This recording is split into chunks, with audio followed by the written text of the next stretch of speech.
phone and tablets and stay connected. It's pretty easy. Simply download NTN News app from your Google Play Store and you're good to go.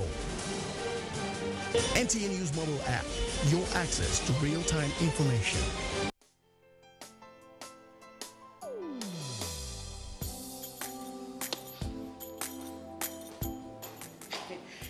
Chief. Good morning, sir. You are here already? No. Now my spirit day, my body day for house. What kind of question is that? Were you not the one that fixed this meeting for 8 a.m.? You are now coming by 10 a.m. and start asking me jab questions. But Chief, now, I'm sorry. Don't you also go late for meetings sometimes? You know now, African time. No more African time. And no more pancaking of face during office hours. At the end of the day, we will lose valuable time. We will not make progress. If we want to move this nation forward, we must treat business as business and respect time. Change begins with me. Thank you, sir. I am sorry. Can we go for the meeting now, Chief? Better.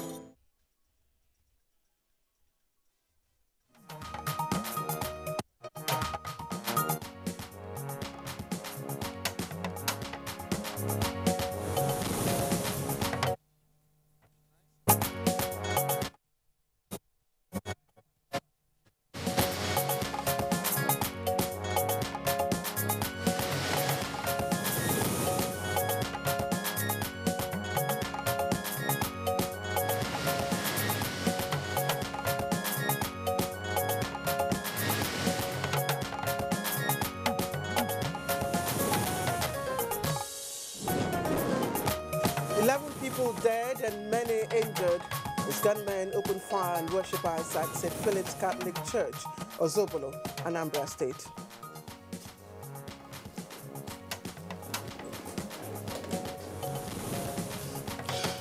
President Buhari and other leaders condemn Ozobolo church attack, assure Nigerians of safety.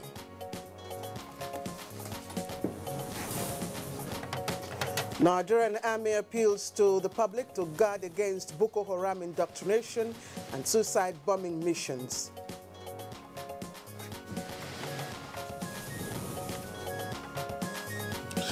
And on Good Morning Nigeria today, our focus is on the raging debate over the desirability or otherwise of a state policing system in view of Nigeria's internal security challenges.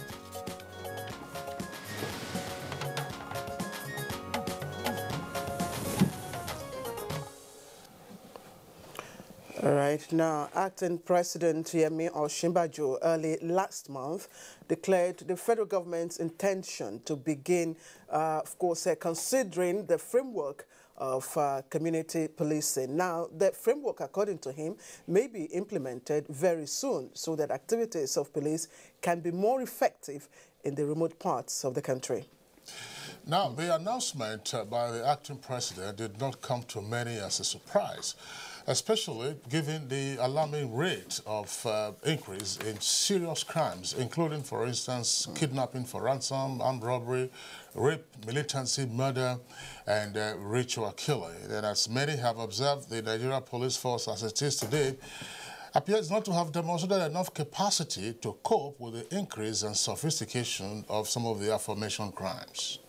Indeed, Kingsley, it's very sad that, you know, Nigeria police today, you know, appear to be, for want of word, overwhelmed, you know, by a pervasive wave of crime in the land, to the extent that heinous crimes are committed, of course, by hoodlums with such impunity, you know, undetected, while, of course, many which are detected in most cases go unresolved. Now, well-informed observers oftentimes put the blame squarely at the doorstep of the police, as presently or currently constituted.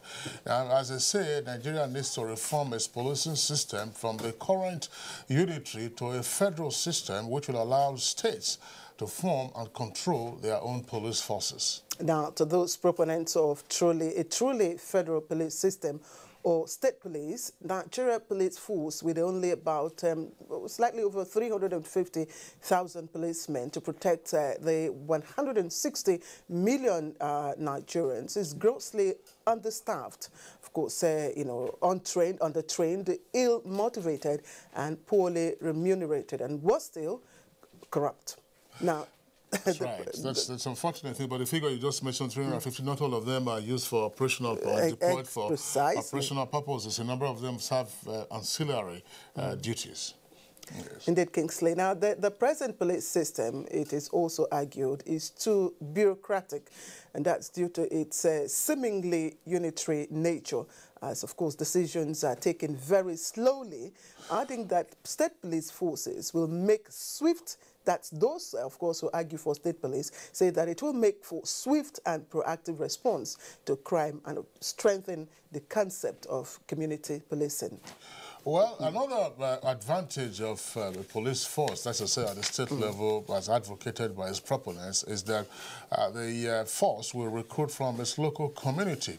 And such police officers will, according to the proponents, understand much better the culture and in particular the language of the particular environment they are assigned to protect, and therefore be in a better position to respond to security challenges.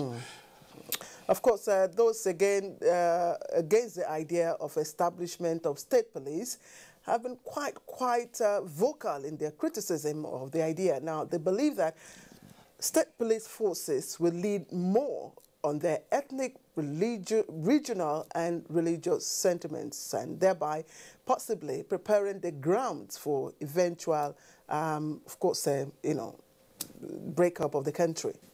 Well, the greatest fear of opponents of a state police system, as you've just indicated, that it could likely be a tool in the hands of, as some persons have said, state governance. And this could also be used as a weapon to witch hunt and then torment political opponents. Of course, Kingsley, you do know that the state governors have been very consistent, of course, with their, desire and demand for state police. And, of course, that has been, established through the setting up of a 6-man committee to explore the option of actualizing state police in the country. That's right. Now, the committee formed by the governors, it's mandated to come up with the best way of policing the country in view of the plenitude of security challenges and the attendant costs in terms of property and lives. Now, the decision by the governors was reached after a closed-door meeting that the governors themselves had with the Inspector General of Police, Ibrahim Idris, and that took place in Abuja not too long ago. Yes, of course, the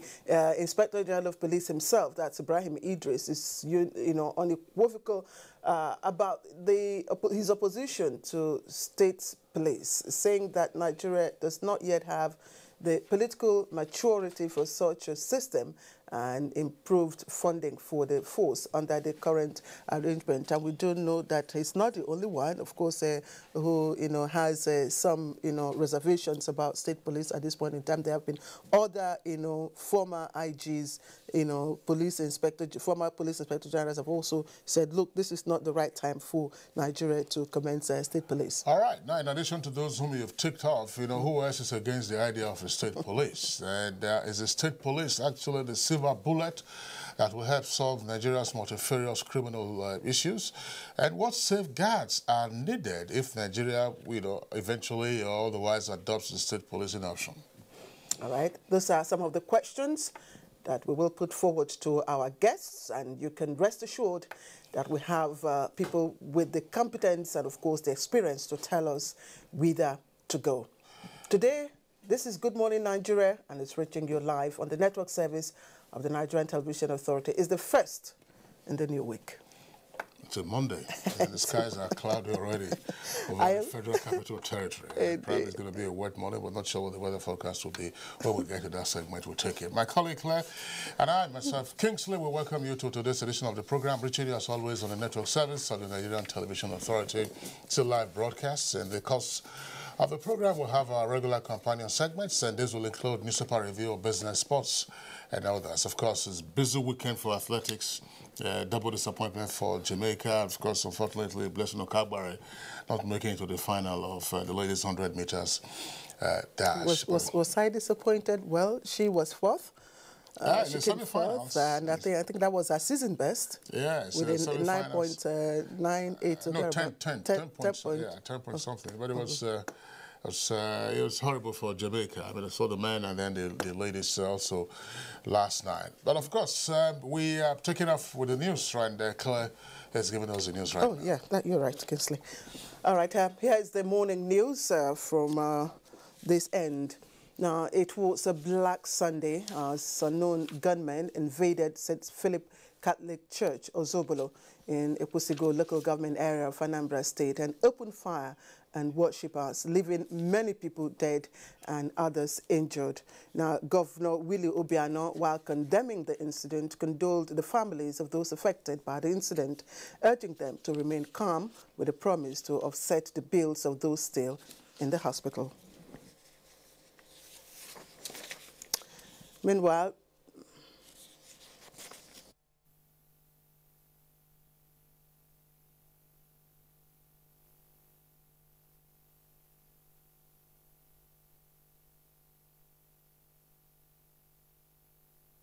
it was an in-house fighting.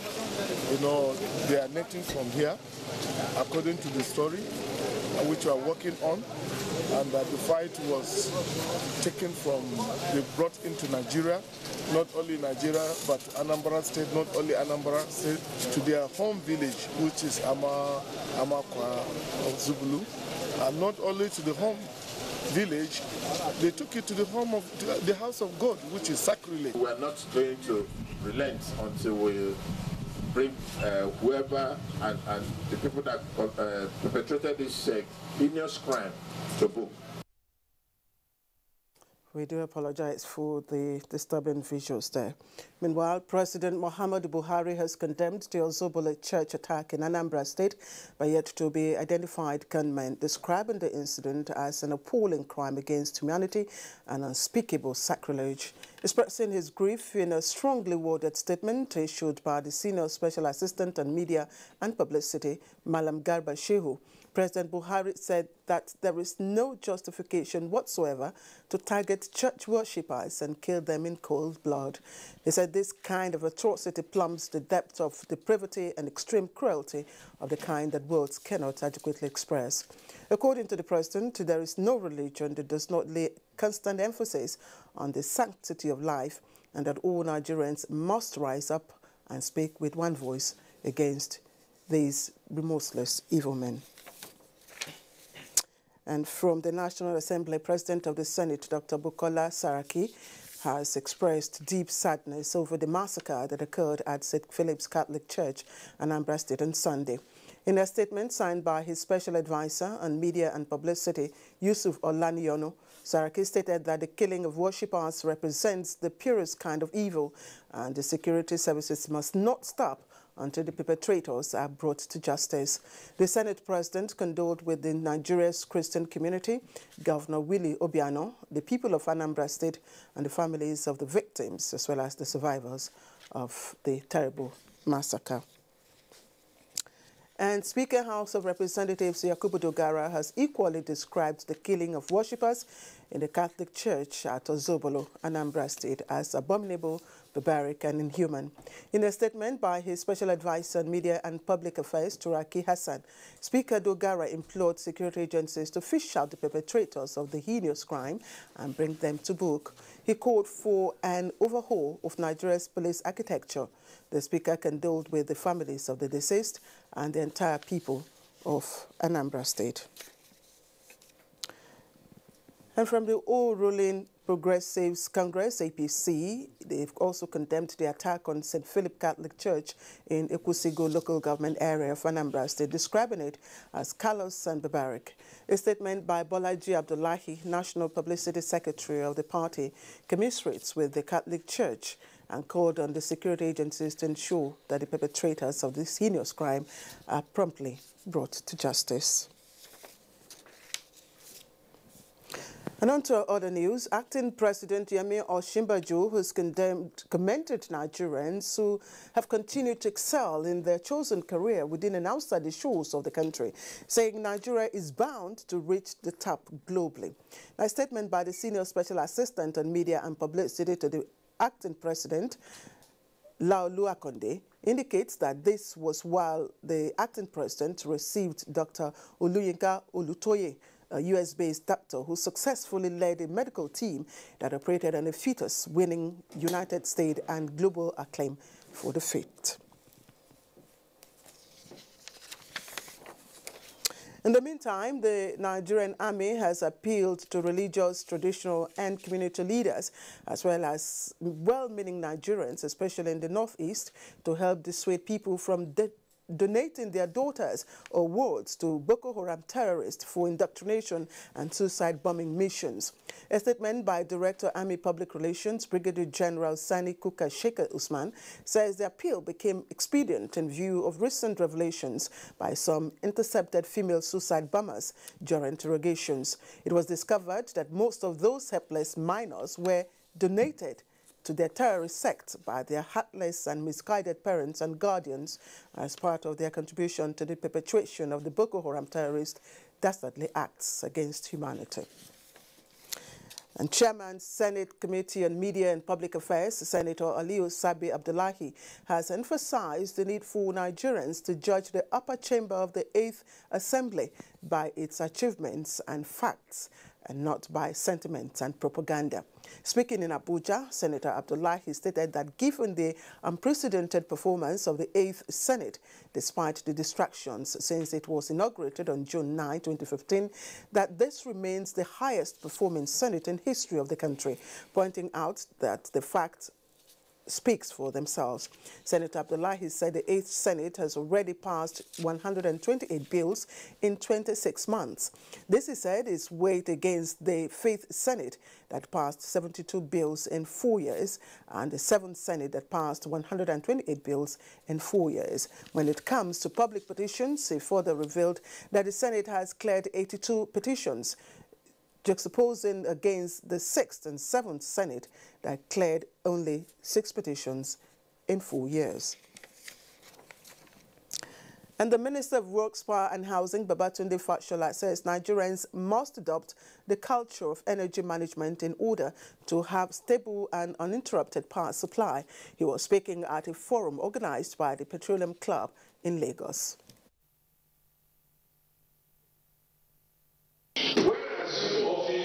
We were told the transition problem is the biggest problem. It's this, it's that, can only generate 5,000 megawatts. The simulated capacity of the transition station is 6,300 megawatts. And those are the top stories we're trailing for this hour. Kinsley and I will be back shortly to continue with Good Morning Nigeria. If you hear a bomb explosion or gunshots of an active shooter, that might be a terror attack. At such times, always remember 3 action words: run, hide, report. Don't try to run towards the terror scene to save the situation, because there might be a second bomb blast or another attack. Run far away and take cover. Make sure you are safe first. Yes, it is in our nature to sympathize over the hurt, but remember, only trained personnel can help in such situations. When in a secured environment, promptly call relevant authorities and help will come. For anonymous reporting, call 09630-3250-5 or 0813-2222-106. If you see something, say something. Nigeria, unite against terrorism. This message is brought to you by the Federal Ministry of Information and Culture.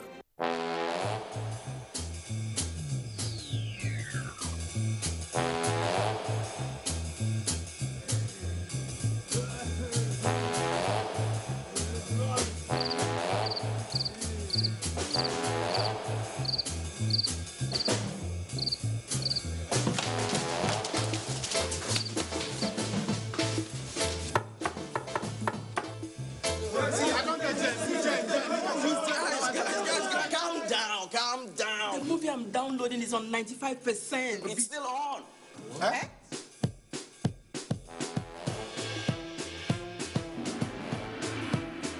Introducing Airtel Unlimited Data Plans. Get Unlimited 10 for 10,000 naira. Get Unlimited 15 for 15,000 naira. And and unlimited 20 for 20,000 naira. Unlimited data, unlimited you. Airtel, the smartphone network.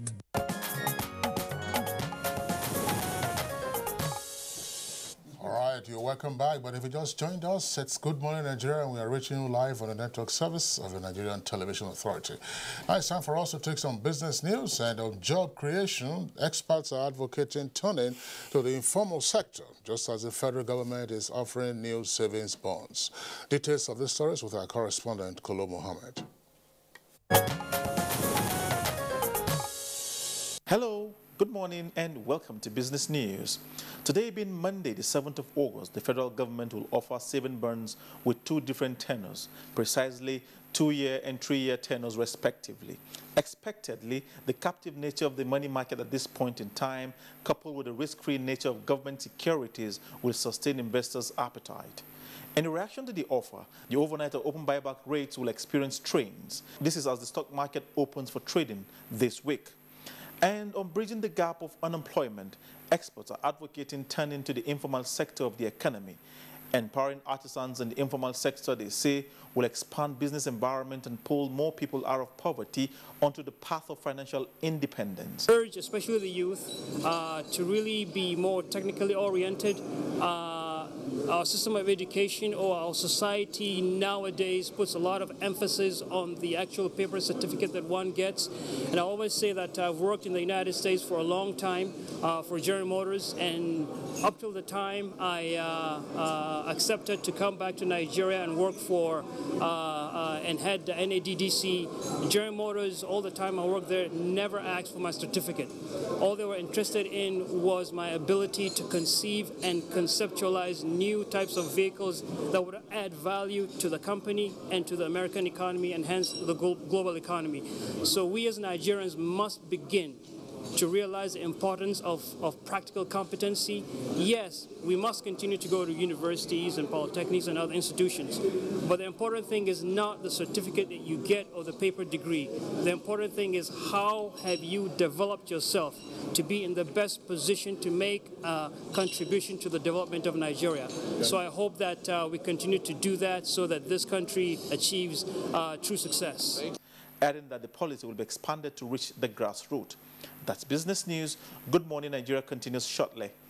Thanks for watching. All right, Kolo Mohammed, thank you very much there for the business package. Next for us, we go to the front pages of these newspapers, and I'm sure you can guess what the stories are that are common to the front pages this morning.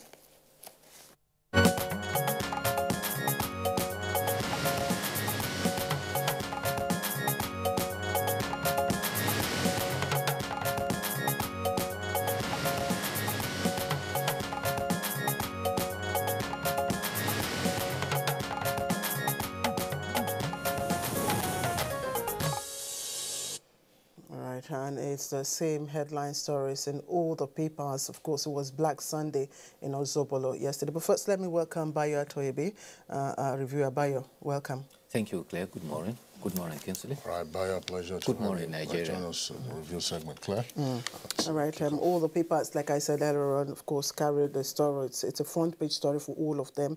Let me just quickly, glance through the headlines. Daily Sun says bloodbath in Catholic Church and comes with quite a number of riders. And also, Daily Trust captions condemnation trace Anambra Church attack. Also has quite a number of riders. And the same Tribune carries the same story as, of course, its lead story. But let me stay with the Sun.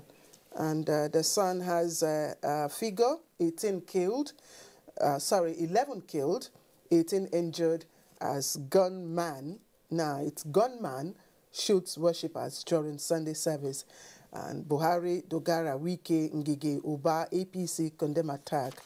We will fish out perpetrators, and that's coming from the police. There are details of the story on pages 4 and 9, but you can see some of the picture stories there, and some of them we already showed you in the course of our morning news, and, they're there for you to see. Trending stories at the bottom. PSC suspends promotion in police. Details of that on page 5. and fears over 17,000 live bombs in Owerri. It comes to the rider. Expert raises the alarm, accuses FG of refusing to pay for destruction of the explosives. Now, Atiku, Kalu, others stopped third term. Larry Essien tells Namani. Details of that on page 11. Now, Oshibajo, that's the acting president, withdraws 2 ICPC nominees under investigation. Details of that on page 11. All right, the lead story for Blueprint newspaper, and this day, the lead stories are also on the horror that took place yesterday in Anambra State. Horror Sunday, that's the kicker for the Blueprint, and it has a double-decker headline, Gunman Kills 8 Worshippers in Anambra Church. So we'll fish out culprits. That's attributed to Governor Obiano and the police. It's sacrilegious, according to Ekweremadu. You can see the photograph of the church building there, as well as insert a scene from the bloody incident that took place yesterday. Now, it's also the late story, as I indicated, for this day newspaper.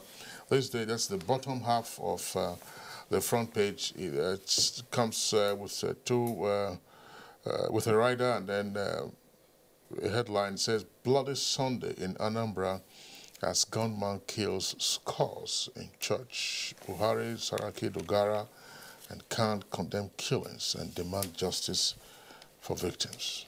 Bio. Yes, Governor Obiano of Anambra State has advised that people should wear crepe, black dress, to mourn that unfortunate incident that happened in the church yesterday. The police in Anambra has clarified that so far 12 persons were killed and 18 others injured. Some papers had reported 35, some even said 41. But the facts are now beginning to come to the surface.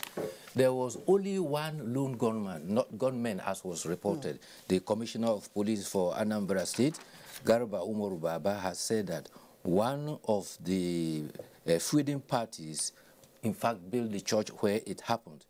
It is not a terrorist attack in the mode of insurgency. Vanguard titles the whole episode as Drug War Spills into Anambra Church, while The Nation says gunmen kill 11 over drug barons' rivalry. And the indications are that 2 persons who are from that village, Ozubulu village, carried out their crisis from outside the country. And they actually drove in an SUV van to the church, having spotted the vehicle of the other party they were looking for. They went into, one man went into the church with a gun, and he didn't see who he was looking for. He shot at his father and several other persons.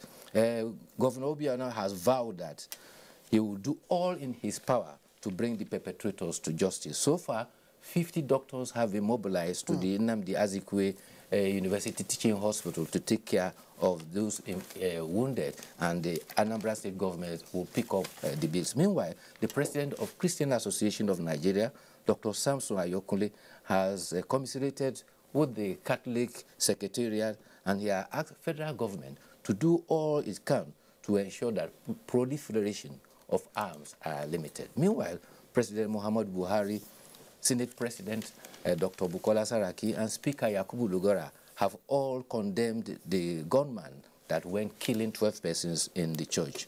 President Muhammadu Buhari says he is in sympathy with the families of the victims and says that it is an appalling crime against humanity and unseparable sacrilege.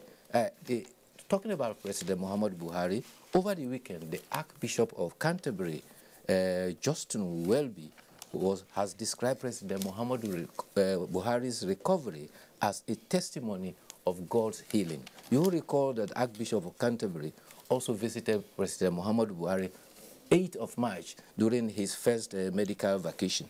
He also visited him over the weekend, and he said the rapid recovery of President Muhammadu Buhari is as a result of prayers of millions of people around the world. Okay. All right, Bayo, thanks. I think that the expressions of grief and horror by Nigerians, from all walks of life over what happened in Anambra. It's perhaps one of the first steps. I believe that, the thing is, if there's an indication as to who the perpetrators were, people might have been, or what the source or cause of this might have been, and that's a useful lead. The next thing is to say, let the law take its course. The law should take its course. It is immaterial whether the conspiracy occurred extraterritorially, and of course there's an indication that these same gangsters have been behind obviously like a gangland warfare that they've been having outside the shores of Nigeria. I mean, it's horrific to have this kind of incident happen. So if you know that, as the police authorities have indicated, then that's the first step, to bringing them to justice, and it should be done swiftly. Yes, even in situations of war, places of worship are off mark of attack, and so this is very inexplicable. But I thought some persons are even in sympathy and saying that the person who they were looking for has been very good to the community and been tiring rules. That is the danger in taking resources and money from persons without inquiring about their source of livelihood. And they said perhaps these persons are in their 30s. Yes. We were born after 1980, and then we're having this kind of horrific stories. Well, let's move on. Kingsley, remember we talked about breastfeeding, and of course the importance of breastfeeding, exclusive breastfeeding last week. On page 3 of Daily Trust, there's a story there that says that wife of the president, Aisha Buhari, will be opening breastfeeding centers in Kebbi, and the centers were approved by the government of Kebbi State in, of course, the secretariat. That's the government, the secretariat, and of course to make the workplace conducive for breastfeeding mothers. And I think this is commendable. That is why I picked up that story. Yes, it's very good, because the wife of the president had actually advocated that places of seclusion should be provided in workplaces for nursing mothers to have time to breastfeed their children. You recall that some years back, it was allowed to have special rooms for children to be brought even to the offices. The idea is to encourage breastfeeding. And the encouraging news is that 97%, that is the score for Nigeria when it comes to breastfeeding. And the Minister of Health is on record as saying that Nigeria still want to go all hog and and the other 3% to make it 100% breastfeeding. But exclusive breastfeeding, we scored 25%. That's part of the information. 25%. Yes, 25%. Okay. There was a report that the drive is to get it up to 50%. That's right. By 2018. That's by next year. Let's take this is a story that should be of very quickly. Two stories from the Blueprint front page. 2 or 3 stories, by the way. Blueprint. It says, JAMB announces 2017 UTME cutoff marks August 21st. Details of that story can be found on page 7. And then also on the front page there, you have Bird Strike stars Medview Airlines Pilgrims Airlift. That's on page 17. Now, below the photograph on the front page of Blueprint newspaper, the story that already about Shibajo drops 2 ICPC nominees under probe. That's on page 6 now. Fish head consumers risk respiratory tract ailment. Are you serious? Fish head. And the fish is catfish. And this is coming from a professor of nutrition and toxicology. He's talking about the environment in which a catfish is prepared, is reared, particularly in the southern parts where you have a lot of pollution of the waters by, on account of petroleum exploration and other activities. Okay, so not all fish heads? No, not all fish. This is catfish. Catfish. You know the one, is that the one they call a rubber or something? The catfish. The catfish. You know, the way Claire Love indicated that maybe that is her specialty. The part that he likes. Not at all, because I know quite a number of people here, including my producer, who, loves fish head. All right. How do you grapple with the bones? The head is full of bones. All right, but just this day, Bio, a story on the economy. This is very significant. We're discussing the state of the economy the other day above the nameplate of this day newspaper. Just before we wrap it up, we'll be able to discuss this. It says banks in dilemma as customers and investors shun deposits for treasury bills. Treasury bills. That treasury bills are going for minimum 18%. So why would you go and put your money in a fixed deposit to earn 10%? Okay. And CBN and NCC to tighten conditions for swim swap and extends BVN enrollment deadline for microfinance banks and other customers. Okay, and Governor of Benue State says he needs 40 billion naira to clear workers' salaries, and that's against the background of, well, the ultimatum given to him by the state chapter of the NLC. All right, that's the much we can take. Baya Toyobe, thank you for being here. As you said, following the horror of yesterday. Yes. In Anambra. We'll see you tomorrow for the newspaper review. Tomorrow will be another day. All right, it's Good Morning Nigeria. Still, we're taking a short break. When we return, the principal item for discussion this morning, state policing in Nigeria, to be or not to be.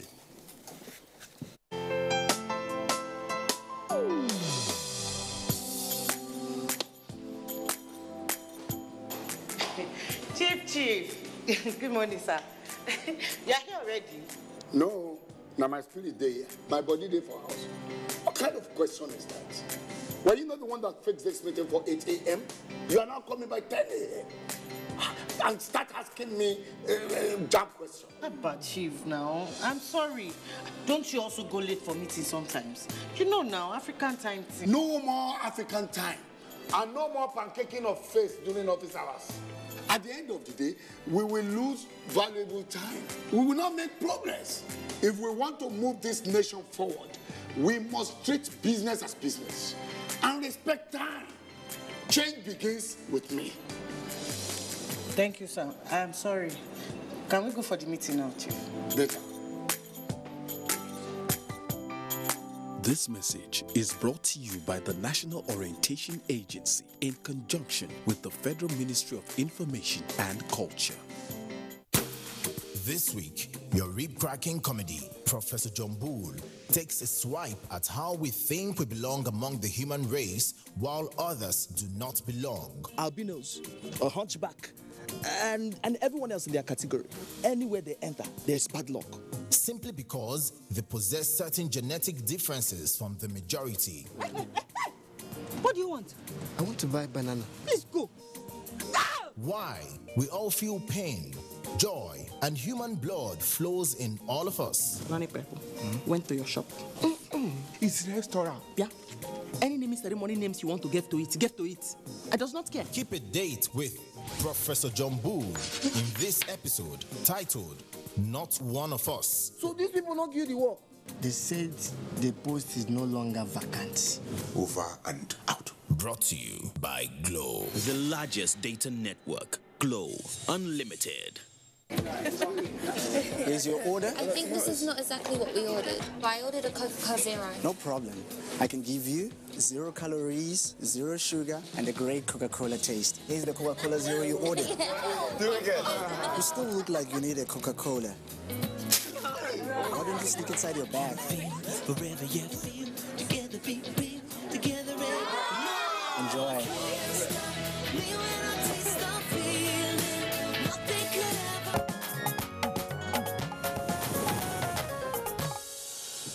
All right, you're welcome back, but if you just joined us, it's Good Morning Nigeria, and now we're getting to our discussion segment after we wrapped up our newspaper review a while ago now. How to effectively tackle the widespread insecurity in the country is a matter that has continued to engage the attention of government functionaries and other stakeholders, with a number of proponents these days calling for the establishment of a state police as part of the rubric for dealing with insecurity in the country. As a prompt for our discussion this morning, let's join our correspondent Oyemi Ajayi with the background report.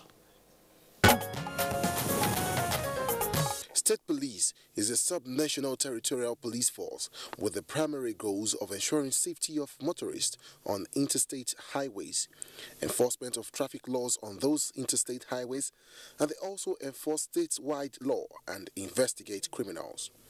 The United States, Canada, and some Asian countries have long embraced state policing for these responsibilities. In Nigeria, the term state police was first recommended in 2009 during the Constitutional Law Review report of the National Think Tank and later in the Vision 2020 report. Since then, it has been a major controversial and sensitive topic of debate on whether Nigeria indeed needs state policing. Those that argued in support blamed the uneven distribution of security agencies to all parts of the country, suggesting that some states are more prone to more criminals and terrorist activities as major reasons for Nigeria to consider state policing in the country. They have also argued that most security agencies deployed to some states or areas have little or no knowledge of the local environment, and this leads to ineffective and inefficient policing in those areas because most crimes are carried out untraced. Corruption among the Nigerian police have been some points held by these people and have campaigned for the creation. Those who campaigned against state police talk about duplication of responsibilities of the Nigerian police. They have also quoted Section 214, subsection 1 of the 1999 Constitution, which says there shall be a police force for Nigeria, which shall be known as the Nigerian Police Force, and subject to provisions of this section, no other police force shall be established for the Federation or any part thereof. As it is, the continuous terror attacks in parts of the country, especially in the north, has made more quarters to consider the need for it. Just recently, the governors rose after a meeting in Abuja to set up a committee to interface with the police and come up with a decision on the state policing initiative, which would be presented before Acting President Yemi Osinbajo for further action. They will also come up with safe strategies of policing in order not to interfere in the duties of Nigerian police and other security agencies.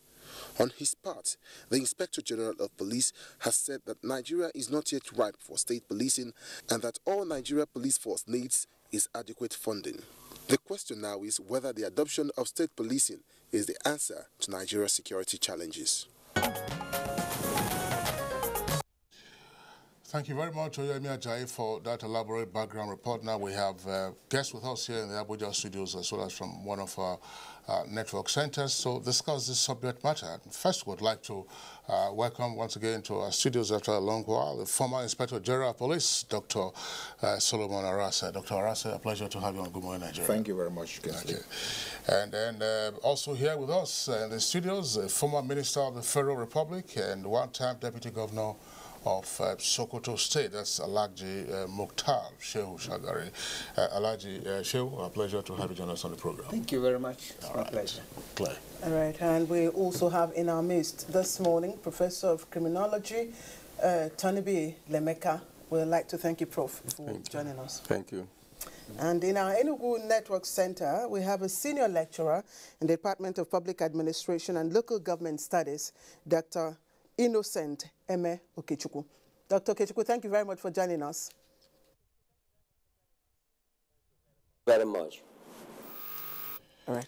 All right, well, gentlemen, I think it's advisable that we dispense with the preliminaries. We all know what the issues are, what the challenges, some of the challenges that the Nigeria Police Force, as we know it at present, it's what challenges it faces, and so on and so forth. So, getting straight to the heart of the discussion, let's begin with the former Deputy Governor, His Excellency Alhaji Mukhtar Shehu Shagari.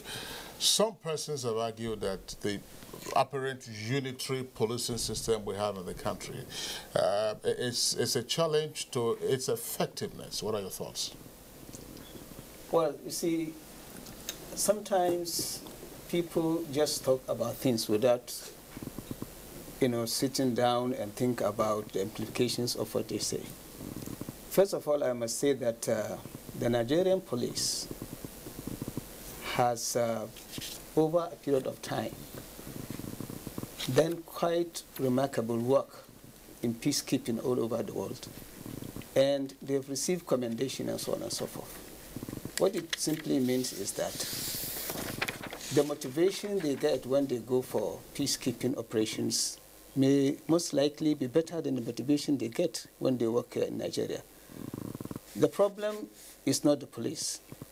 The problem is not the uniform, because it is not the uniform that makes a policeman. It is his character, it is his training, it is his motivation, and also the support the police gets from the public. So I think that before we consistently say, let's do away with the police formation as it is now, and then have a state police, why don't we sit down and look at the real problems of the police in this country. One of it has been mentioned, and that is funding. The police in this country are poorly funded. They are poorly motivated. You meet policemen on the roads.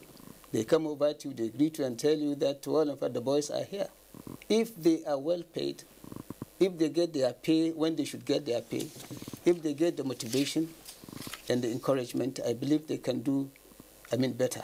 But what we also have to understand is that keeping us safe is not just the responsibility of the police alone. It is our responsibility, all of us. If you look at what was happening before, when you go to a village, for example, you find out that in that village, they may have what they call sarkin baki, meaning someone who takes care of strangers. Any stranger that's coming to that place, if he doesn't have a relation, he goes to him. And the village head will know that, well, first somebody has come. So people were really policing themselves. I think this is something that we have to revive in this country, so that at any point in time, when people come to live with us, we know who they are, we know where they come from, we know what they do, and all this kind of thing. Even in the markets, in those days, you have what we call, well, for second kaswa and so on. These people, when people come to the market, they know who they are, they know where they come from and so on, and they can fish out who the criminals are. I think what we should be thinking about is how do we motivate the Nigerian police and make them better. Okay, let me put you on hold for now, Alaji, and bring in Dr. Solomon Arase here, who's, of course, written a book in which, of course, he has advanced his views. And just recently, you also made a presentation, and you also talked about, your views concerning the call for state police. But those proponents, for state police are saying, look, it's not because of the strength or the capacity of the Nigerian police, but because of the bureaucracies which hinder the effectiveness of the police. Could you, give us highlights of your advances, against the state police? Well, the argument on state police is usually emotive. People, they always react. When you talk about state police, everybody wants to see it from its own, point of what advantage that is derivable from having state police. My argument has always been that there've been a lot of white paper on this issue of how do we make the police more effective. I remember President Obasanjo, before he exited, put together a team. Professor was one of the members of that team, under Damadami, a retired DIG. And one of the things that was identified was that it is true that the police is over-centralized, that there's over-centralization of police functions, especially at the headquarters level. And that if there is, you have that problem, how are we going to go about it? And after the panel had traveled extensively around the country, taking hearing from members of the public, they even went to the United Kingdom to actually see what was happening. They came up with a white paper. And up till now, that white paper has not been implemented. And one of the fundamental issues that was raised in that white paper was that, is it not possible for us to take the DIGs, because at the first headquarters level you have about 7 DIGs, and we have 6 geopolitical zones. Why can't we decentralize, the administrative structure? Take the 6 DIGs, take them to the 6 geopolitical zone. Let them start, having something like a regional security architecture. The AIGs and the commissioners of police under that zone will fall under the administrative and operational purview of the DIG, while the Inspector General will restrict himself to inspecting to ensure that standards are maintained. That way, you find that you are bringing policing, closer to the people, and maybe this agitation of the governors and all these people for state police, it will douse it. Another, very, serious point that came out from that white paper was the issue of why can't the Nigerian Police Council, why can't they meet more regularly? Since all the governors are members of the Nigerian Police Council. The Inspector General of Police is a member. The Police Service Commission chairman is a member. The president is the chairman. And if they meet regularly, the fears, of, giving directives to their commissioners of police and all these things will be constantly discussed at such meetings. And, where there are areas where there are, divergent views, they can be harmonized. So that is the argument. And up to now, that white paper, was never implemented. It contained a lot of things, and the only aspect they talked about, which His Excellency alluded to, was the issue of funding. They were saying that the police is not properly funded. So how do we now harness, the funding regime from the local government to the state government to the federal government? What is supposed to be the federal government's own contribution to the funding of the Nigerian police force? What is supposed to be that of the state government? What is supposed to be that of, the local government? Because now you just discover that some states, I think yesterday I was reading that somebody said he has spent close to 15 billion, trying to, assist the operations of, in Lagos State. Not every state in the federation can afford such huge, funding this thing. So that, and it was now said the vice president will preside over that police reform this thing. Then while at the zonal level, the AIG, the governors, they will meet occasionally to say, oh, what are the funding needs of that, region? And they will now say, this is supposed to be our funding, this is supposed to be the federal government counterpart funding. It's not that we have not articulated all these issues over the years. The idea is that we don't implement anything that, will come out with him. All right, Dr. Solomon Arase, thank you very much. We'll come back to you later in the conversation. You already touched on some of the key aspects relating to what needs to be done to reform the police for greater effectiveness. Professor Alemika, well, of course, we've had you on Good Morning Nigeria, from time to time, either in discussing the penal system, correctional issues. You've sometimes harked back to the historical challenges that the country faced and why we are where we are as of today. But what is your reaction to the views of persons, again, the same question I posed to the former Deputy Governor of Sokoto State, who say that rather than having a federal police, truly so, what we have is a unitary policing system? Yeah, I think let's clear a number of confusion. I think the challenge in Nigeria is when we have a problem, we want to look for a shelf where we can buy solution, forgetting that whatever we find on those shelves were solutions that have been fashioned out by the respective country to suit their local needs. Let me also assert that in terms of knowledge that is available, national federal police, that means national federal police, are not less effective than decentralized police forces. Officers of national police forces are not less civil than, So in terms of the two police forces, there is no technical superiority of one over the other. So the argument that local police forces are more efficient than the other is apparently not scientifically accurate. What I think people forget is that the police is the face of government. And the police cannot be better than the government that, is in charge. So when you talk about inefficiency of the police, whether at the state, at federal level, ask yourself how efficient are the governors that say the police are not effective? How effective are the institutions over which they currently preside, over which they are in the concurrent list, like education, health, and the rest of them?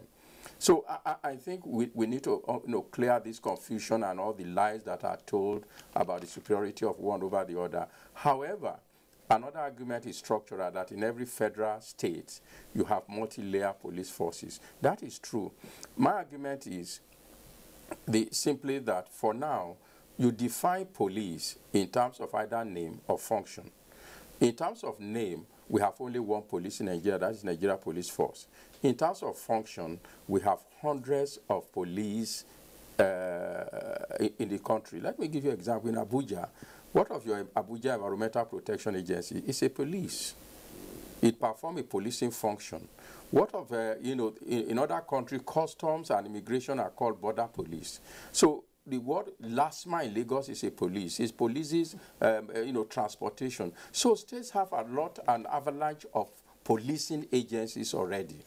And I think once we understand that, the question of whether it's a state or local is irrelevant. What we might call the Nigerian police force being the federal with omnibus power was a result of 1966 effort. People forget, in March 1966, it was J.T. Uaguyi-Ironsi that set up a panel and asked the panel to consider the abolition or otherwise of local police forces and the prisons. That report was not ready before the June 29, 1966 coup. July 29, 1966. So it was handed over to Gowon. If you read his remark at the panel, he said one of the reasons he felt, he almost concluded before the panel sat, that the local police force and prison should go for reason of the incompetence of that, corruption, and more especially that local government will have opportunity to focus on health, education, and other things that affect local people and leave higher government to address the issue of police. Today, when I hear people judge, they don't understand this background. So I think what we need to do for me is, how do we police this country? What arrangement is best for this country? And we work out the solution from that point of view. Is it that we can't have a federal police that is responsive to the local people? I think it can be configured. That means there is a way you can configure a national police that is responsible. It's just a question of saying, look, if you are in a command, this is the kind of structure that operates in the command, that the governor has a role to play, the local government has a role to play, the civil society has a role to play, and it's accountable. Then, of course, community policing is often confused also with the state policing. The community policing also has three dimensions. It may mean self-policing, that you police yourself as a community, or it may mean partnership in policing, which the community in partnership with the government police that community. It may be the third one, that of course you are policed from outside, either by government or by gangs. So there are all kinds of confusion that we throw out in this country. Okay, let's hold on a while with that issue of community policing as it affects state police. But let's bring in Dr. Okechukwu from our Enugu Center. Dr. Okechukwu, under the present Constitution of the Federal Republic, state chief executives are regarded as chief security officers, of course, of their respective states. Now, under the present federal arrangement with regards to issue of security and otherwise, are they challenged? Are they really, do they have any issues with that? Thank you for having me. Yes, they have issues with it, because the real reason why we are having this a challenge of state policing is that the governors wanted an interpretation of that session. The same thing related to it is the aspect of Section 215 that talks about the control of the police force.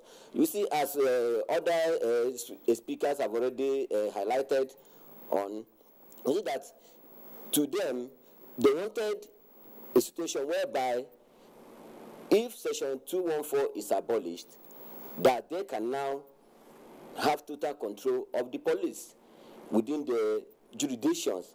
But the appointment of, as Prof actually alluded to, is that the issue with this section of the Constitution is the control, and is the control that is actually fueling these agitations for and against state policing.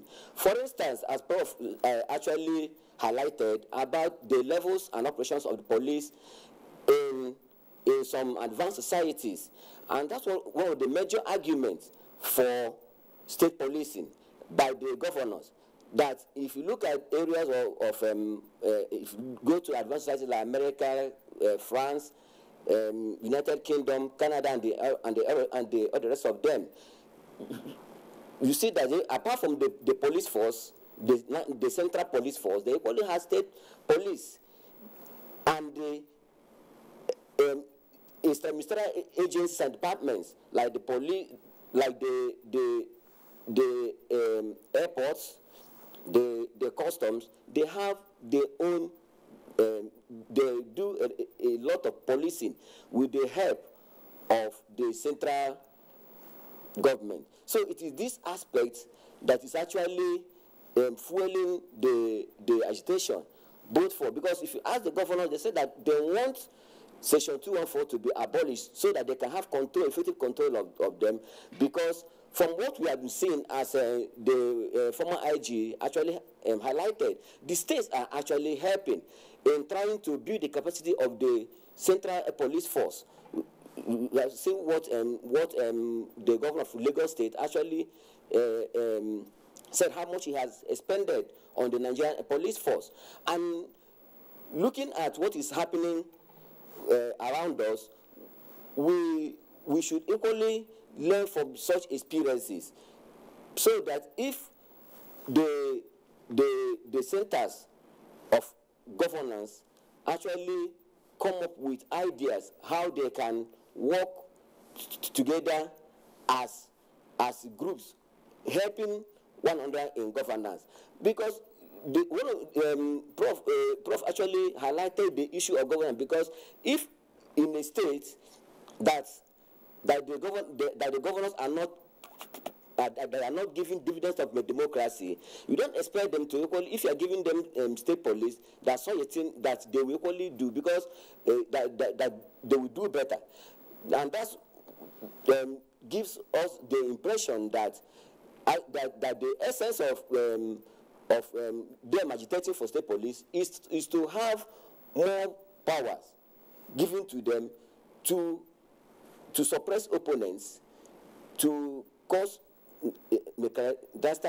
activities in such states, so that if you give them the state police that are agitating, that this will be a problem we are going to encounter. But the best option is that the federal and the state, the federal government and the state governors should sit together to look at where their views, where they share common views, so that the oppression of the two levels of government will work better, so that the citizens will have more security as we are having now. Dr. Kechukwu, thank you. Let me again, throw that question to a one-time Deputy Governor of Sokoto State here. Of course, you've had the experience, of what we're talking about. So, under the present arrangement, federal arrangement, are there reasons why the state governors cannot really, act the responsibility as chief security, officers of their respective states? Well, let me start from my own personal experience as Attorney General of Sokoto State. I worked with two commissioners of police, Bulas Av and, of course, late Kaltungo. And we worked closely together, discussing issues relating to the security of the state, how we could prevent some acts,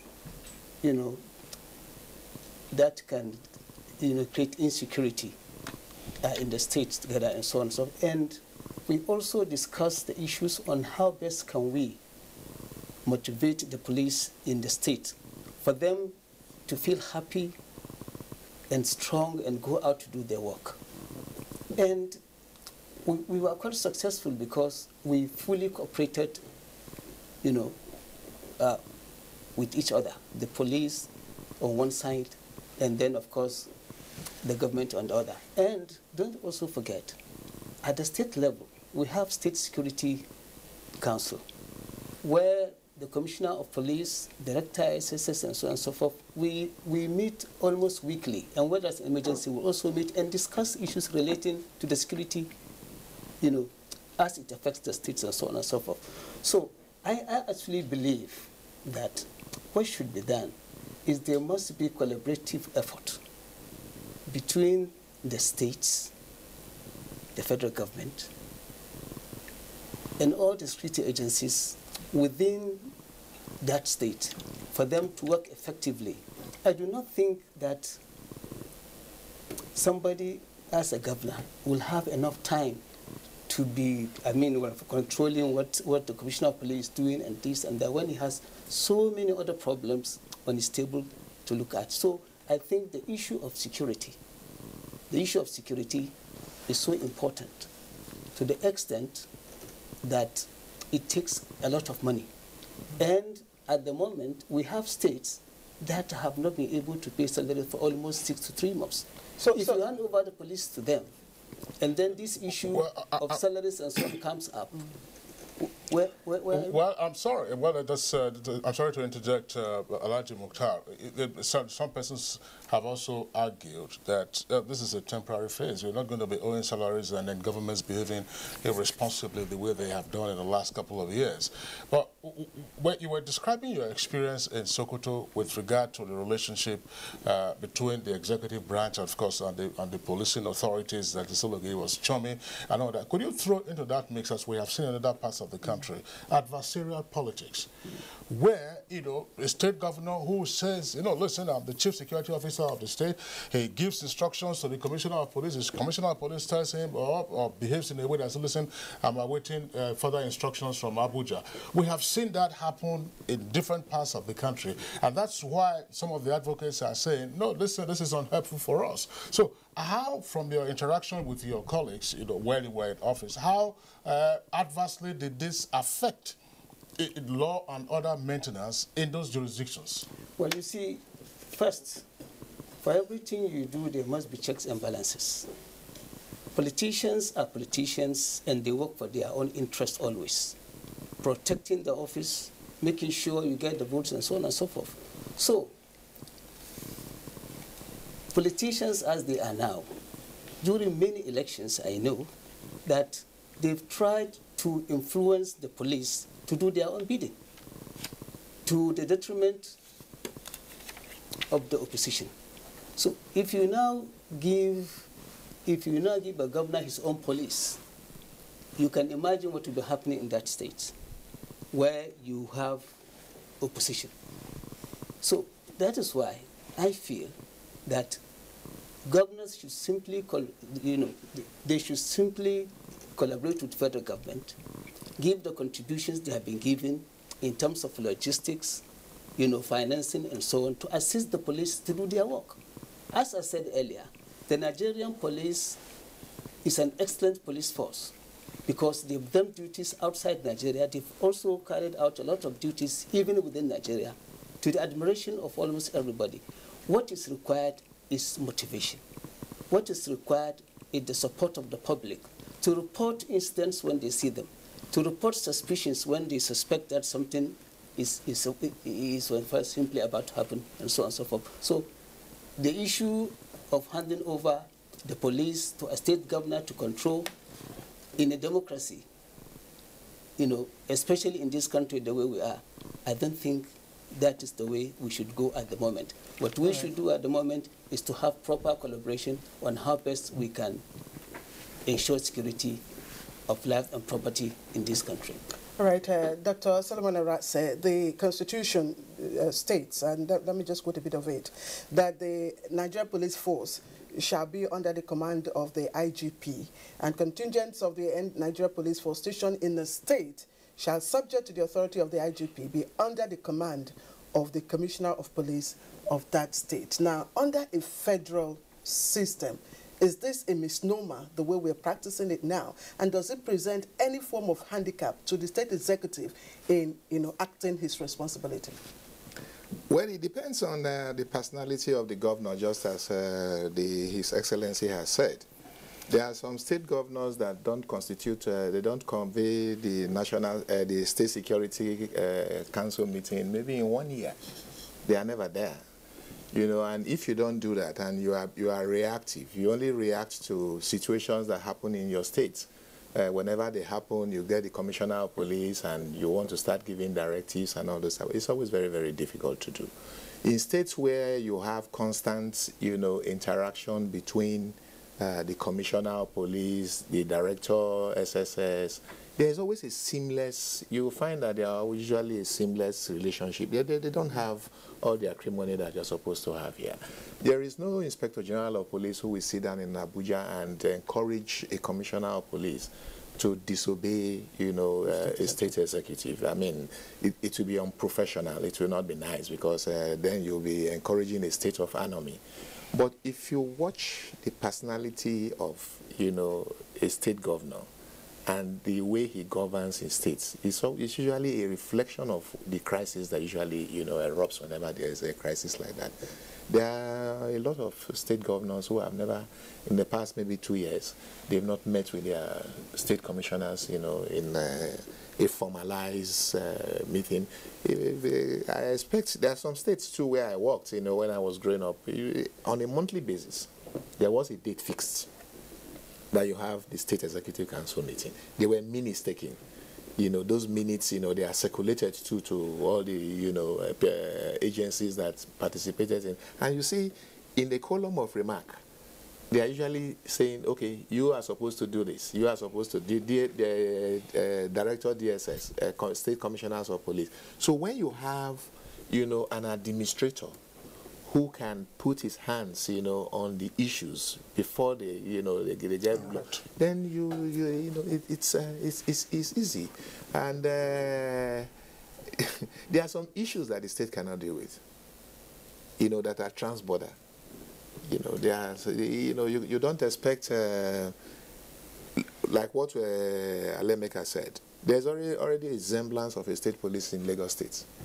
LATMA is very, very effective in terms of traffic control. In terms of environmental, issues too, they are very, very effective. So, and recently they set up the Neighborhood Watch and brought in, a retired, Deputy Inspector General of Police to help them, galvanize the local government, security into, the state security. So, why can't state governors consign themselves with this thing? This thing should be gradual. Does that not support the call? Yes. Or the desirability of a state police? No, it does not, because if you when you are going for a full-blown state police, it means you require a lot of expertise in terms of manpower. You require a lot of hardwares. How are they going to purchase the firearms? Are we going to allow 36 states of the Federation to start importing firearms when we're already complaining that there is a proliferation of firearms? You see, these things have to be worked out. I am not against, having a state police eventually. But what we are saying is that it should be gradual. We should mature into it. Most of the places that the doctor was talking about now, alluding to America, United Kingdom, those people are already having a convergence of their, of their police forces. The Homeland Security, for example, after the 9/11, is a classic example of that. 26 security agencies were collapsed into the Homeland Security. And, the former governor of Pennsylvania, Tom Ridge, was now brought in to head that particular, Homeland Security. And it became a cabinet, this thing, under the president's office, which is indicative that they are now saying that issues of, transnational crimes, terrorism, and, other serious crimes cannot be handled by, the local police forces. Okay, the United Kingdom, where we also got our own, policing architecture from, they have 43 counties, which is, equivalent to what we are calling state police here and Wales here. They now have a national crime agency. A national crime agency now that takes care of, all those serious trans-border issues. So you discover that even in those areas where we always, parrot, America, they are already coming together to have an effective federal police system. What we just need to do is just to, get the right manpower profile for the Nigerian police force, fund them, train them, reorientate them. That is exactly what we need. It's not having a proliferation of, policing, all over the place. All right, Dr. Solomon Orase and then the other guests. Solomon Orase, I wanted to take you up on some of the aspects you just raised. Two key ones. The idea of a state police should be one that is evolutionary, and that even in making it, in going on that tack of evolution, we also have to be cognizant of the convergence that is taking place elsewhere in the world. We have convergence, of course, in several aspects. Media convergence, for instance, corporate governance convergence, and so on and so forth. We'll continue with this conversation after this short break. News. Oral-B has just been voted Kudos #1 quality toothpaste of 2017 by you. So even though times are hard, as a mother, you know that Oral-B is good for your family's oral health because they deserve the best. It's great value because it protects you against tooth holes and gum problems that can lead to tooth loss. It strengthens your family's teeth and gives them all-round protection. So remember, protect their future. Oral-B for healthier and stronger teeth in 1 week.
She does it. Oh, she looks so terrific.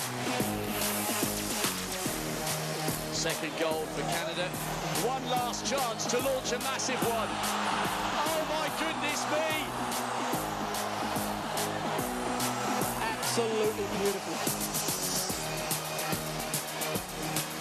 That's another championship record. All-star once again in the throws.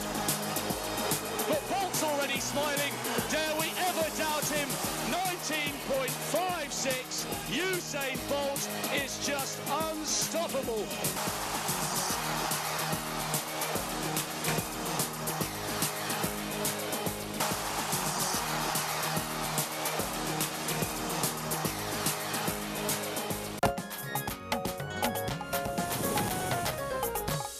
Right, thank you very much. If you're still with us, this is Good Morning Nigeria, and we're reaching you live from the network service of the NTA. We've got quite a number of tweets here with us. Kingsley, do we take them, or you want to put let's take the tweets, okay, and then we'll return to the guests that we say. Sandy Mankalamankoje has this tweet. Any attempt to grant state police would be a last burial for our security, and it would definitely bring about impunity. And Ima Osakolo tweets, if opinion of Nigerians on this matter is sought, that state policing will be rejected. Festus Akimboyewa tweets, nothing wrong with the current single policing in Nigeria, as forces are still based on the states. Now, what's needed is proper funding of frontline policing. Single policing guarantees consistency of training and better information sharing. And what happens if states can't pay salaries of their police? And Dele Jack Solomon tweets again, whether federal or state police, the primary responsibilities remain the same: to prevent crime, uphold the laws, detect and investigate crime. Now, the greatest challenge facing the Nigerian police is paucity of modern equipment for effective control. Let it remain under the purview of the FG. Victor Ohioswoma tweets, now state police is imperative under a true federal system. The federal police cannot cope. The National Assembly should streamline their functions to check abuses. And Hassan Labran tweets, federal government should not grant any states the control of police force, as reckless politicians can easily use to realize their aims. And this is Oko Ofoboche. It says state police should exist alongside federal police under the Inspector General of Police and an elected sheriff, so the IG can override commissioner when the governor interferes. And this is coming from Samuel Tega, and it says, which state policing? Is it state governors who can't pay teachers, civil servants, pensioners that will fund police? And Ibrahim Tudu tweets, in Nigeria today, we need both a new reformed police force and a cogent framework for community police. We need both. And Comrade Tamori Abdul, either single or multiple police system, Nigerians deserve maximum security. Let government at all levels give Nigerians the kind of security they deserve. Now, this is from Hassan Labran. It says to avoid or reduce undue security lapses of the country, the federal government should not and ever let any state have their own police force.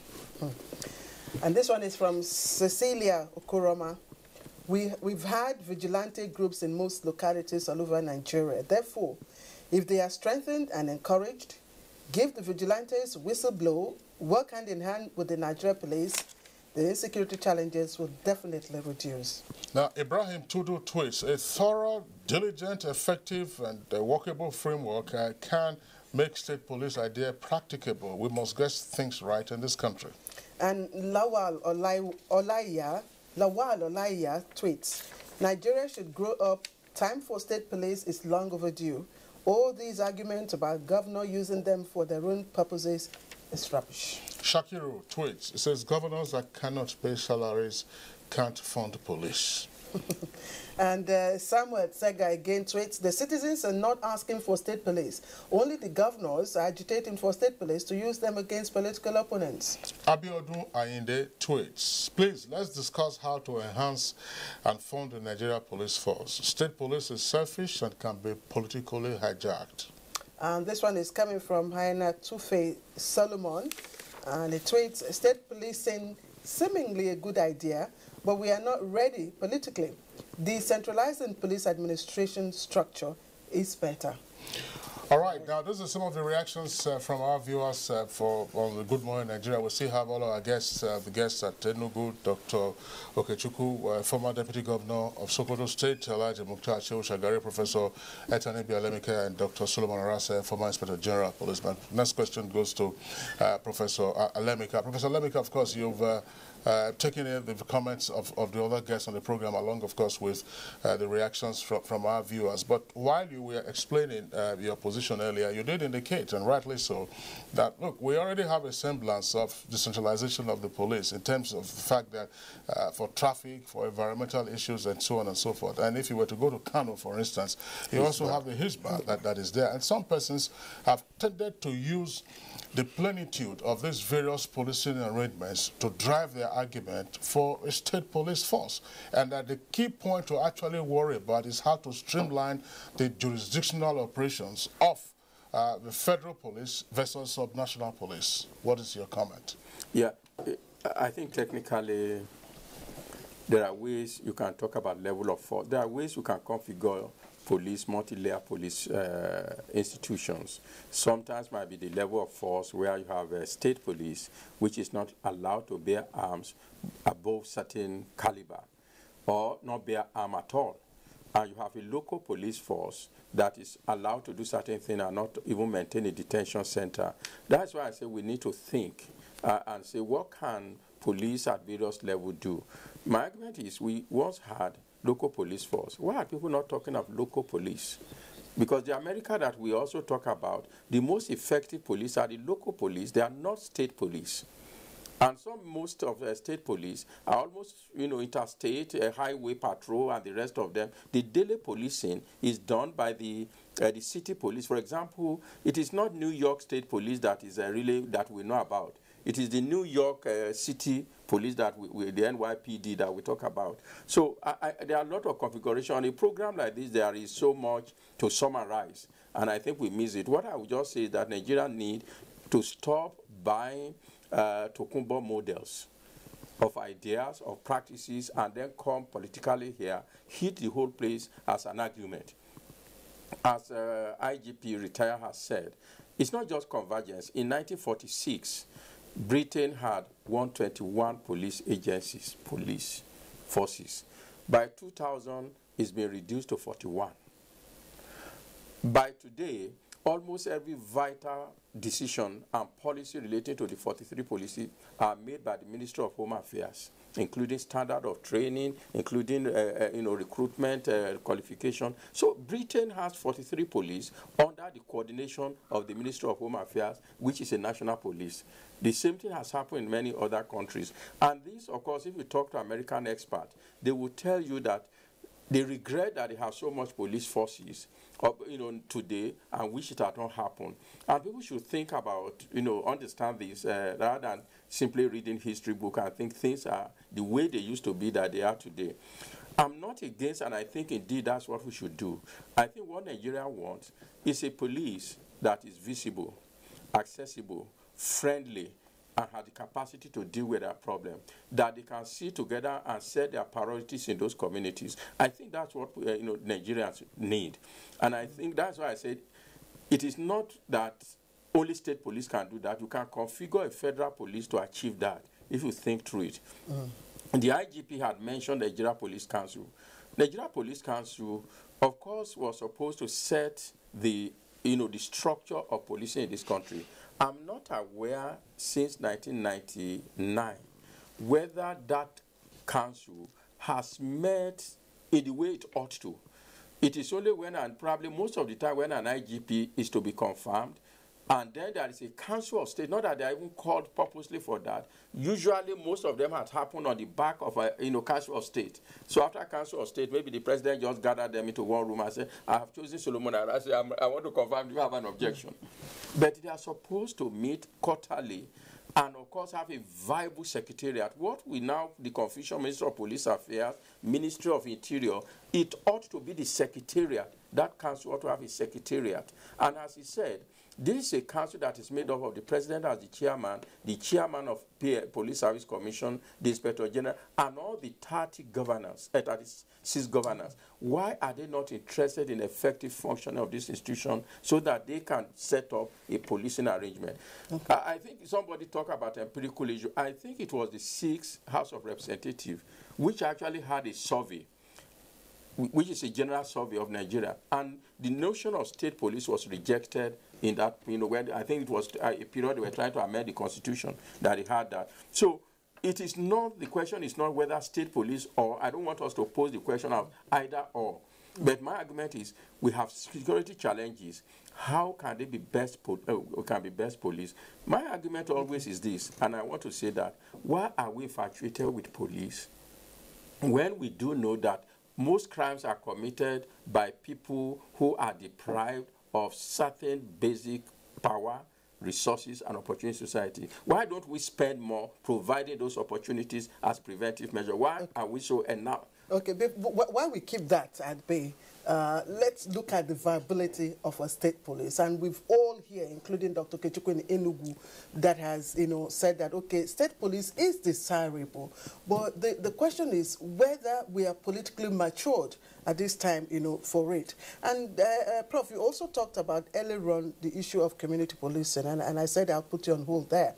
Now, government is contemplating a framework, to begin to probably implement community policing. And I'm asking, structurally, is it in any way different? That's as a way of moving forward. Is it in any way different from state policing? And can we find a nexus, between community policing and state police, as a way of moving towards actualizing the state police? Yeah, if we're simply looking for technical efficiency and legitimacy, community policing will be adequate. But if we're looking for control and power for governance, it will not satisfy anybody. Why would community policing satisfy? The idea of community policing says basically the police in a community should co-produce safety with the community. That means they are partners in first identifying what the main concerns are. That means if you live in Nyanya, the police district in Nyanya will come together along with the community and say, what is our priority here? What are the crimes that give us concern? They may identify burglary. You go to Kuje, they say, well, no, we don't have burglary here. It is, in fact, some gangs, some street children that are disturbing us. You go to Gwagwalada, they will say the police should, they should be bound by those decisions. And there, of course, plan along with society, along with the community, how do we find resources, or what resources do we need? Who has those resources? Which group within the community are better able to contribute to this, to solve our problem? And then, of course, it means even the IG sitting in Abuja, within the framework, has devolved power to be able to do this to the police command at that level. It does not require a state police to devolve those kind of power to that level, that you must be responsible to those levels. That's why I say if we are looking for technical efficiency, you do not require a state police. But if you're looking for a police to be controlled, of course that will not satisfy the state. So there are so many issues involved. Look at the section you quoted, you didn't finish it, where it says the IG may refer. It actually goes further to say that the president may appoint a minister, I'm not quoting verbatim, may appoint a minister that will in fact act on his behalf in relation to the police and give command to the police, which it must comply with. The governor of a state may in fact also have a commissioner, which is assigned responsibility, which may give order to a police, which must comply, except in. So we have used the exceptional as the norm. It's an except. So it is where the legality of the directive of the governor is in doubt that the commissioner is to ask for directive. But we use the exception as the rule in our interpretation of that section. Let me also say that there is no place in our constitution where I've not found it, where the state governor is described as the chief security officer. It's not written in our constitution. Because 1999 constitution came and our people like big name executive governor, chief security officer, CEO. We keep ascribing so many of these things to the constitution. No, they are not in the constitution. But of course, he has a responsibility for governance. Let me also say this. When the state say we help the police, we help the police. I live in Plateau. I pay my tax to government. Payee goes to the state. So who is supposed to be responsible? So when you give Nigeria police some money to protect me, you're not doing the police a favor. Well, yes, under the current arrangement, where they say they are a federal structure and then they have their, their own budgetary system. I think the argument is institutional, is structural, that in a federal system, functions are located to the what you might call the federating unit and the center. And I think that's the argument that in most federal states, almost all federal states, what we have is there is a police that is subnational. It does not necessarily that it is at the level of the state. Some are at the level of local government, some are at the level of region. In fact, there are those that have 3 layers. They have central, region, provinces. And of course, the police is at the regional, not at the provinces. That is why I say we shouldn't just go to the shelf and buy a model. A Tokubo model. Yes, that is outrageous. But unfortunately, in this country, we are very gluttonous in creating institutions and in wanting to amass power to ourselves. All right, that's Professor Alemika. Thank you very much. Dr. Arasa, that's a point about community policing in terms of the explanatory framework provided by Professor Alemika. It was talking about, say, listen, okay, the community and then the police authorities, have a shared responsibility in ascertaining the major security challenges they have to confront and how to go about it. Now, earlier you also talked about the fact that the Nigerian police appears, is over-centralized. Now, what has happened from what we know? There was a time zonal structures were created. You have AIGs, who are in charge of the various zones. Then you have the state commands, you have area commands, you have the DPO, and so on and so forth. Is it that all of this, the current structure, is ineffective on account solely of poor funding, or there are more fundamental issues, including the point you articulated earlier, namely that the police council itself is not meeting timeously to either apprehend or deal with potential security challenges and then design a framework or issue policy guidelines to the police authorities? Well, my take on that would be that we've not been able to operationalize, these issues. They are very simple issues. Our traditional, the Excellency mentioned how our traditional African societies were managed, where they had people, you come into a village, they can easily identify you in the market, and new people who identify you.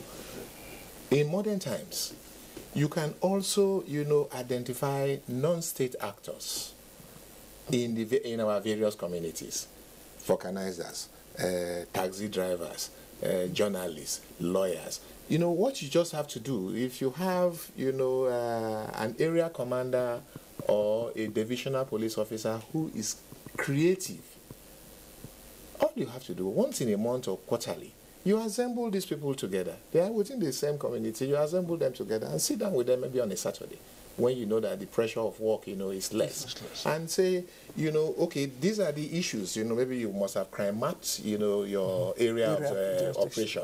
You say, oh, we have been having issues of constant thefts, you know, or the people steal their motorcycle. How do you think we can, you know, find, you know, a solution to these things? And they sit down and talk about them. And, you know, once the police is able to open up, when they are able to reach out to the people, you discover that the people will warm up to them. You see, when you have a police force that try to distance itself from the people that are supposed to govern, then you always have, you know, these issues. So it's a very simple thing. It had been in operation, but it requires some more dedication by, you know, it is not the Inspector General of Police who is sitting down in Abuja who has to, you can set a template. You know, say, okay, it is compulsory that all the divisional police officers, once a month, you meet with, you know, the non-state actors in your state to devise a security architecture for that particular local government. Yeah, but we always had for some decades now, we've had the PCRC, that's the Political Committee. They've been very effective. They've been very, very effective. But that, you know, sometimes the police tend to, you know, restricts the PCROC to issues like maybe helping them repair the DPO's office, fixing a broken down vehicle, but the real issue, you know, getting them to get information that they can use in policing their area and helping them to arrange themselves in such a way that we have already neglected that. We have issues of sustainability in the system. That is just the truth. All these are issues that have been articulated over the years. It's just for, you know, the successive administration to sustain these things and make it work. Okay, we're just driving home now, and that's why we're going to Dr. Okechukwu in our Enugu Network Center. Dr. Okechukwu, the immediate IGP, the former IGP, and indeed most of them say, give us more money and you will see a better Nigeria police force. My question is the Nigeria police force redeemable if these things are done? Or if we do have a state police, take for instance the incident on Sunday in Ozobolo, would it have been prevented, nip in the bud, before, you know, so it happened? Yes. What actually happened in Ozobolo is a very pathetic action. It can be nipped in the bud if actually government does the needful. One, by funding security agencies very, very well, especially the Nigerian police. For instance, if you look at the statistics of the manpower, we see that from the report the incumbent IG gave when he was defending the police trust fund bill, he nearly shedded tears because of what is happening. How many personnel do the army, do the police have? Less than 50,000, policing over 118 million people. And you see that from the United Nations benchmark, the country is lacking behind. One policeman is to 1,602. And today, he's asking, in 2008, the former IG was asking for 289 million yearly to properly fund the police. This year, it had moved to 1.3 trillion naira. And look at the budget. So if you look at the budget of Nigeria and the one that goes to security, that's only police. What about other paramilitary agencies and the armed forces? You see that it's very, very important that we fund these people and recruit more. And from his statistics, he said that he required roughly 30,000 men every year for the next 5 years. And when the advertisement was made last year, nearly 1 million people applied, and how many were they looking for? 10,000. So a very big problem. Had it been that the police is properly funded, in order to enable them have equipment, because today security is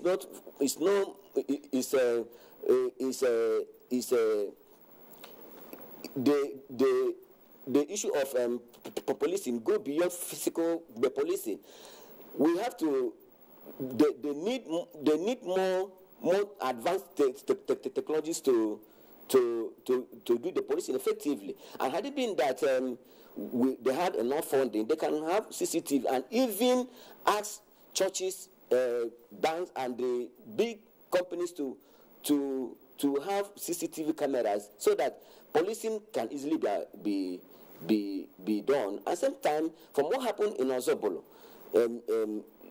in that state, remember they have the local vigilante, and for them, though they might have been taken unawares, but it's very, very important that we increase funding of our police force.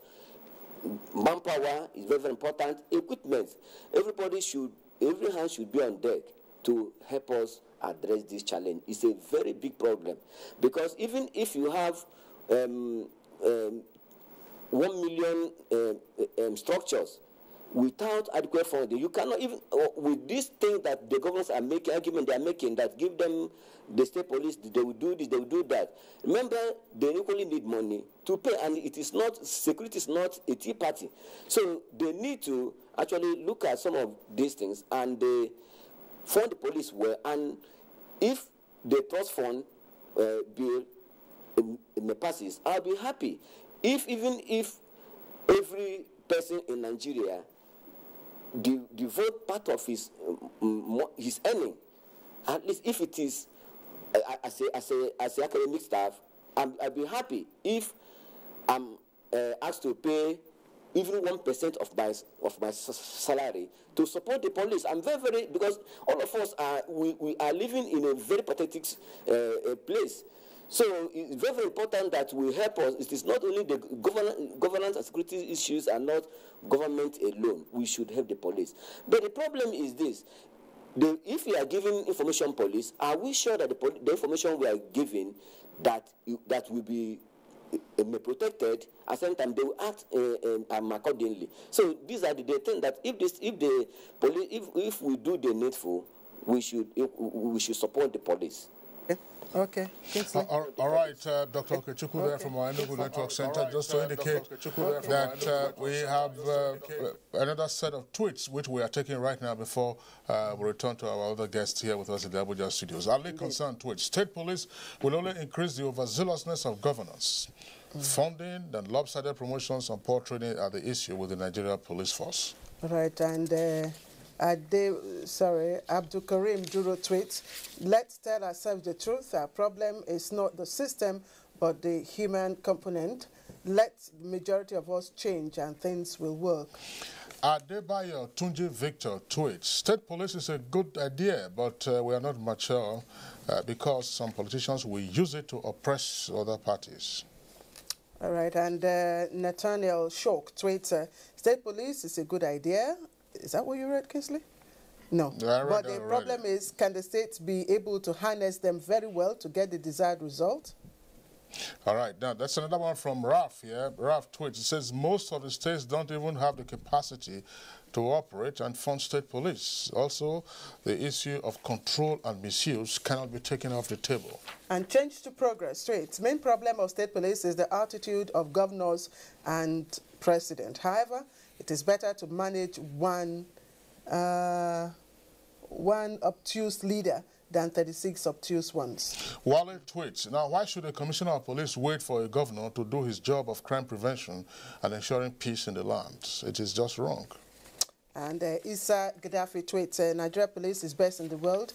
Let federal government look into the salary, welfare, barracks, enroll them in IPPIS.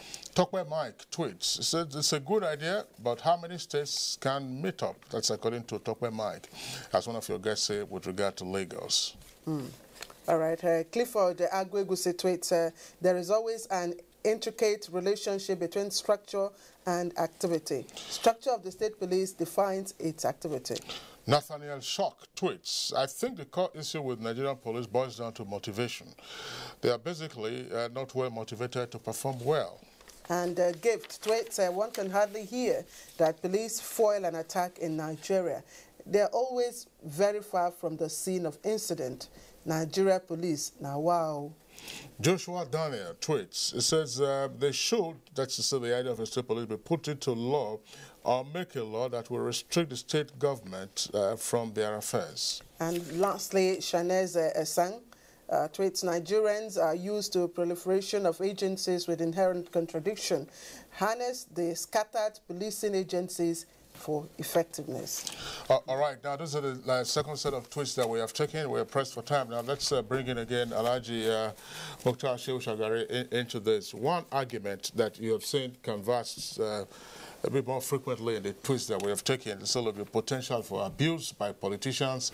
They will use them against their political opponents and so on and so forth. Now, how would you respond to the counter-argument by proponents of state police, namely that, look, the fact that you have state police doesn't mean that the federal police or other agencies of security agencies of government, like the military, the DSS, will be in abeyance. That's one leg of it. Second leg also has to do with the fact that in terms of abuse, people say that the situation that you had in the 1960s, 50 years ago, is not the same today.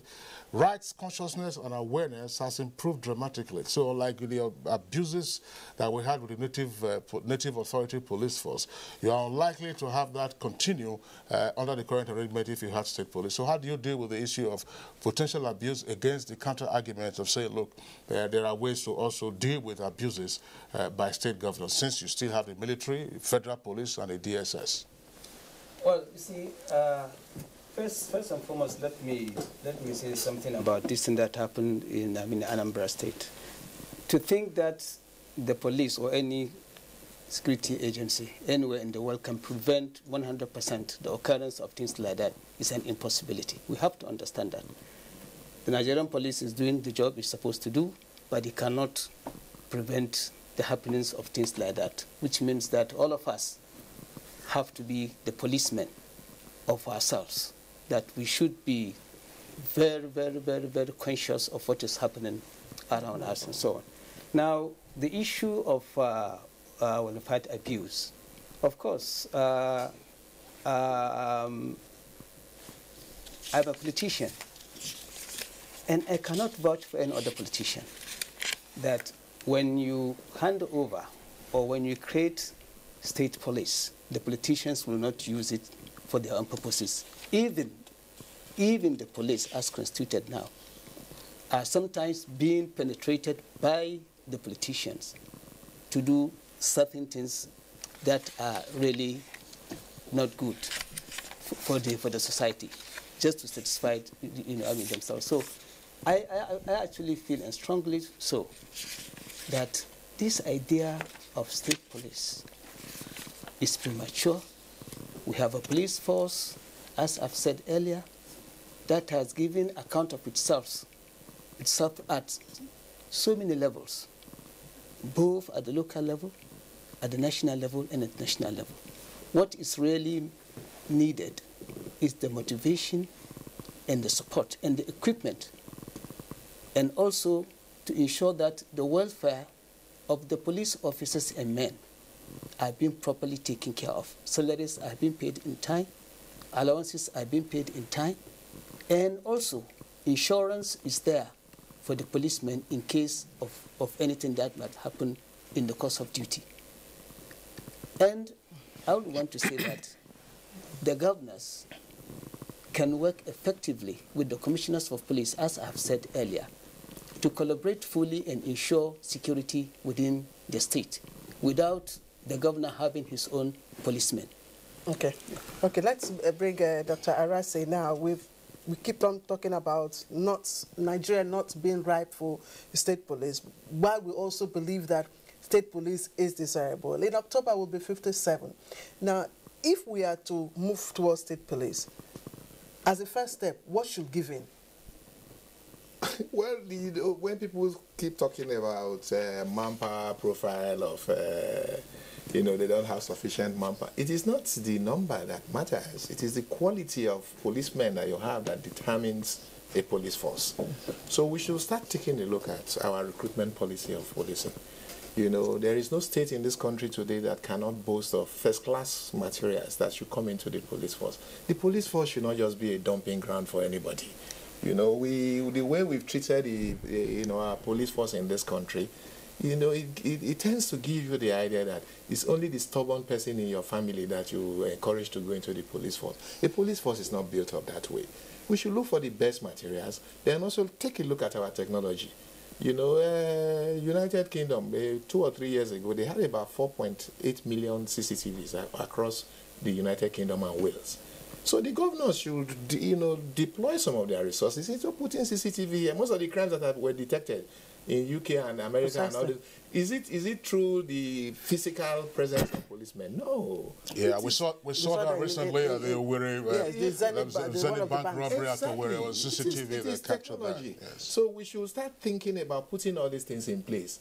You know, I am not against, you know, state police, but I believe that once we have been able to put our manpower in place, put our technology in place, change the orientation of Nigerians, you know, towards the police force, then I think we should be set. Professor Alemika, your closing thoughts very quickly. Yeah, in terms of recruitment policy that Dr. Arase just talked about, is it possible to begin to populate the police with some of our best and brightest? Yeah, I think we should do that, but I think we need also to manage waste.